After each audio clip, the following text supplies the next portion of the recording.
afternoon, everybody. How are you? Good to see you. We have a packed house, and I have two very special guests with me today.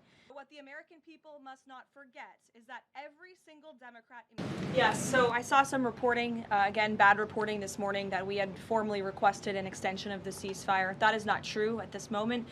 We've remained very much engaged in these negotiations, in these talks. You heard from the Vice President directly and the President this week that these conversations are productive and ongoing, and that's where we are right now. I've also seen some reporting about the potentiality for in-person discussions again.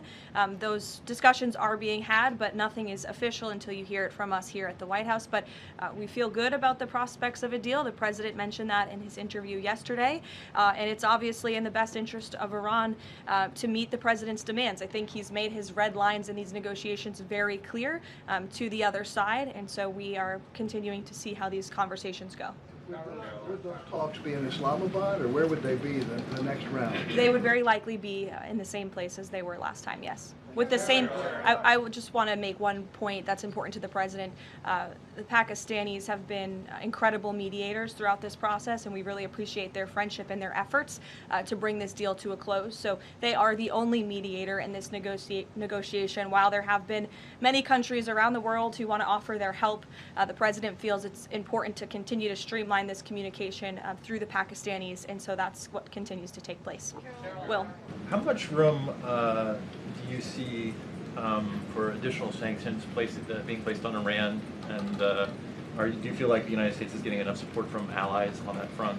Yesterday, we announced Operation Economic Fury, and we, for over a year, we have had maximum pressure on the Iranians, both on blocking payments into the Iranian state and going after the accounts of the IRGC. One of what may prove to be fatal mistakes that the Iranians made was bombing their GCC neighbors, and who are now willing to be much more transparent in terms of the funds, or do a deeper dive in investigating the funds that are held within their banking systems. So we have pushed out to them the request that we want to freeze more funds of the leadership of the IRGC and any members of Iranian leadership. The other thing that we have done is we have told countries that if you are buying Iranian oil, that if Iranian money is sitting in your banks, we are now willing to apply secondary sanctions, which is a very stern measure, and the Iranians should know that this is going to be the financial equivalent of what we saw in the kinetic activities. Is this an example of expanding the war economically as opposed to militarily? Is this another phase in the... Exactly. I'm here to tell you that it has been a fantastic tax season. If you like this video, then like, share and subscribe to ET Now.